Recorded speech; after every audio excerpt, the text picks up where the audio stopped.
Today, $1 is worth around 96 rupees. But who decided that number? Why not 50 rupees? Why not 150 rupees? Who wakes up every morning and says, today, $1 will be worth 96 rupees? Because nobody directly decides it. Many people think the Indian government decides the value of the rupee. It doesn't. Others think the Reserve Bank of India announces a fixed value every day. Not exactly.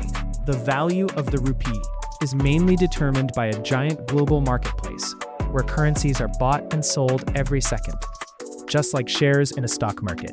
Imagine there are only two countries, India and the United States. Now suppose Indian companies need dollars to buy oil, machinery, and products from America. To get those dollars, they first have to sell rupees. If millions of people are trying to buy dollars, the demand for dollars rises. And when demand rises, the price rises. So instead of 90 rupees for $1, the market may push it to 95 or 96. This is where it gets interesting. Every second, huge banks are trading currencies. Importers, exporters, investment firms, governments, foreign investors, airlines, technology companies. Everyone is constantly exchanging currencies. One bank may be willing to buy a dollar for 95 rupees 80. Another may sell it for 95 rupees 90. Another at 96 rupees. Thousands of transactions happen every minute. The market keeps adjusting until buyers and sellers agree on a price. That price becomes the exchange rate you see online.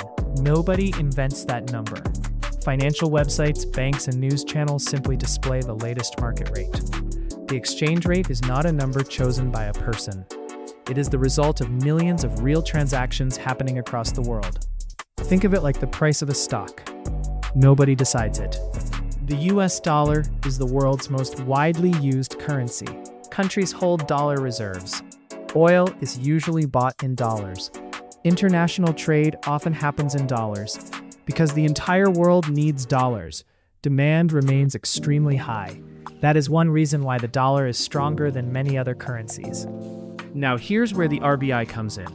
The RBI usually does not fix the exchange rate, but it can influence it.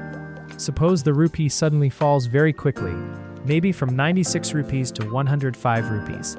That could create panic. So the RBI may step in. It can sell some of the dollars it keeps in reserve. This increases the supply of dollars in the market and helps stabilize the rupee. Think of the RBI as a referee. The players decide the game, but the referee prevents chaos. So who decides that $1 equals 96 rupees? Not the government, not the RBI. The number is created every second by millions of buyers and sellers across the global financial system. The exchange rate is simply the market's opinion of what one currency is worth compared to another. And tomorrow, that opinion could be different.